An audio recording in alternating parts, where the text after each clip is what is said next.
لمجرد ان امام عاشور مشي من الزمالك، كابتن رضا عبد العال بيقول لك ما ينفعش يلعب في المنتخب، وان محمد شحاته افضل منه وافضل من حمدي فتحي كمان وافضل من مروان عطيه. قول لي انت مين عندك في الحته دي؟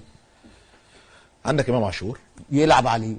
لا، هو امام عاشور بيلعب ديفندر؟ يلعب عليه يا كابتن. لا انت راجل زي ما كان عارف. هو لا راجل. انت هتقرر مين؟ لا ما انا بقول لك عندك في المنطقه بس هو بص لازم يجيب لك مين يا كابتن؟ مروان عطيه. مروان عطيه، حمدي فتحي، امام عاشور. يلعب عليه، يلعب على الثلاثه دول في يلعب على الحته دي، الثلاثة؟ في الحته دي يلعب على الثلاثه. يا جماعه انا بس عاوز افهم، انتوا بتتعاطوا ايه او بتشربوا ايه ولا بتصطبحوا بايه؟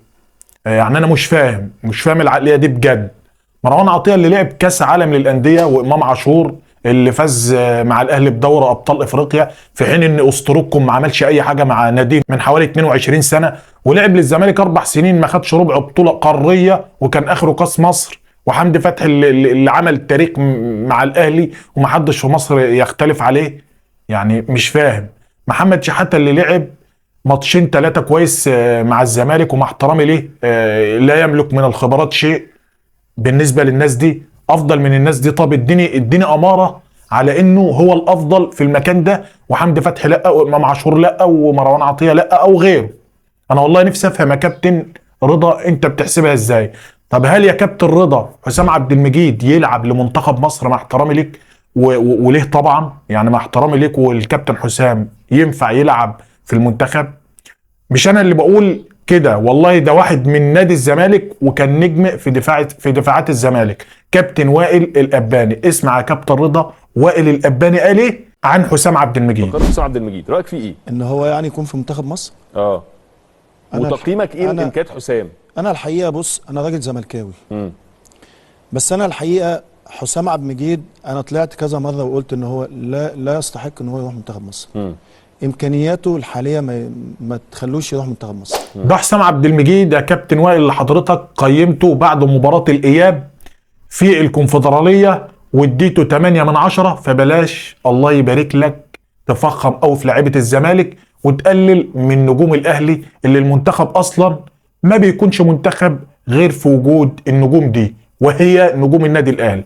وبعدين هو مش ده امام عاشور اللي في افريقيا لما اتصاب المنتخب كان في حيره وما كانوش عارفين هيلعبوا يعني هيلعبوا بمين في المكان ده، وكل القنوات والسوشيال ميديا اتكلموا عن الكلام ده وعن تأثير امام عاشور مع المنتخب في الوقت ده، فاكرين كلنا طبعا في افريقيا الاخيره. ده انت يا كابتن رضا حتى بتنتقد حكم مباراه الترجي والاهلي وبتقول ما رضيش يطرد لاعب الترجي بعد دخوله على مروان عطيه عشان هو ما حسبش ضربه الجزاء، فبيعوض دي بدي.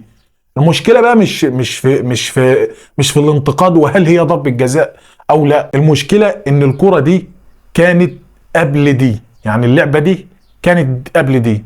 تدخل لاعب الترجي على مروان عطيه كانت قبل لعبه امام عاشور. يعني انت متخيل؟ يعني انت قاعد بتتفرج على مباراه تانية اللي الناس اتكلمت عليها وابرزهم طارق دياب وقال لك مش ضربه جزاء، كره امام عاشور مش ضربه جزاء. يا كابتن رضا حضرتك مش محتاج تبقى ترند والله، لان الترند هيجي لك لحد عندك اكيد يعني. فبلاش كلام يقلل منك قدام الجماهير. انت ليك احترامك كاحد النجوم السابقين اللي لعبوا للنادي الاهلي ولعب لنادي الزمالك، لكن مش كده، مش بالطريقه دي، مش كل حاجه تقارن.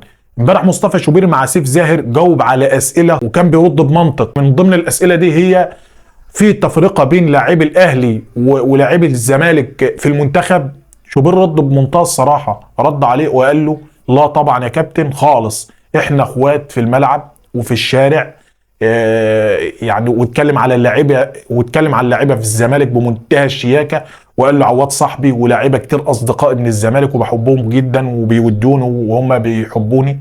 فدايما حضرتك بتحط الاهلي في مقارنات مع الزمالك او اللاعيبه دي مع دي. يا عم خلي الدنيا ماشيه وبلاش عك. المنتخب داخل على معسكر، ايا كان مين اللي هيلعب احنا هنشجع مصر، هنشجع منتخبنا. ويا سيدي شجع الزمالك في كاس السوبر الافريقي لما يلعب الاهلي وفي الدوري، انما دلوقتي في منتخب يعني في مصر، يعني منتخب بلدك، فكل اللعيبه اللي واخدها حسام حسن اكيد مقتنع بيها. انت ممكن تقول في لاعب لا يصلح للمنتخب يعني، لكن ما تقارنوش بحد. انتقدوا ماشي، لكن ما تحطوش في مقارنات مع حد ايا كان الحد ده. يا كابتن رضا انت ليك كل الاحترام طبعا، انا مش بقلل منك ولا تعديت بلفظ خارج ولا اي حاجة، ولكن انت لازم تعي كويس جدا ان انت داخل على تصفيات كاس عالم ومعسكر كبير جدا، وطبعا بقيادة الكابتن حسام حسن. طب ما احنا بنتكلم على حسام حسن وبننتقده في الناس اللي اختارها، يعني بننتقد حسام حسن في الناس اللي بيختارها، ولكن في حدود المعقول. مش لازم ان انا انتقد لاعب من الزمالك بس، لا، ان انا برضو بنتقد لاعب من الاهلي. ايه المشكله لما انتقد؟ اما انا قلت ان ياسر ابراهيم ما ينفعش يروح المنتخب دلوقتي، لان ياسر ابراهيم بقاله 3 شهور ونص بعيد عن المشهد، بعيد عن الملاعب. فما ينفعش ان انت تاخد لاعب بعيد عن الملاعب واخده بناء على ايه؟ هتقعده دكه؟ لا، انت استفيد بلاعب برجله في الملعب، ايا كان من سيراميكا، من انبي، من اي مكان. شوف لاعب مدافع برضه كويس من فيوتشر، من اي مكان، اختار لاعب رجله في الملعب. طالما بيلعب اساسي اختاره. ايه المشكله؟ ايه المشكله يحضر معاك المعسكر ما دام هيكون احتياطي؟ اصل الطبيعي ان هيلعب ربيعه وعبد المنعم، ده الطبيعي. وتسال اي حد يقول لك ان ده الطبيعي. مستحيل يلعب حجازي، مستحيل يبدا بحجازي.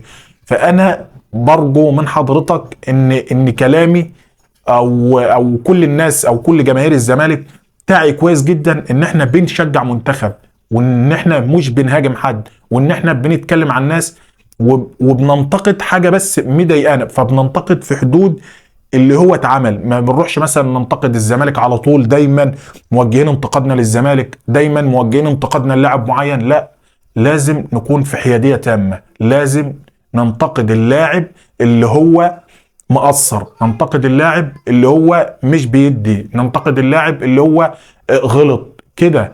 انما مش دايما انتقاداتك موجهه لطرف واحد وهو النادي الاهلي. ما ينفعش الكلام ده. وامام عاشور ومروان عطيه وحمدي فتحي لا غنى عنهم في المنتخب. انا بقول لك لا غنى عنهم في المنتخب، وان كان حمدي فتحي مستواه نزل حبتين، ولكن هو برضه حمدي فتحي ولازم هيروح المنتخب. محمد شحاته ما بقللش منه خالص. محمد شحاته لاعب ممتاز، ولكن محمد شحاته عمل ايه؟ محمد شحاته لسه ما استواش زي ما بيقولوا في عرف الكوره. محمد شحاته لسه عيل صغير، مع احترامي ليه طبعا، يعني هو صغير سن لكن كبير مقام ولاعب كبير محدش يختلف عليه، ولكن طبعا مش هينفع يلعب وكل النجوم الكبار ده قاعده بره. مع احترامي ليك طبعا يا كابتن رضا عبد العال، وتحياتي لحضرتك.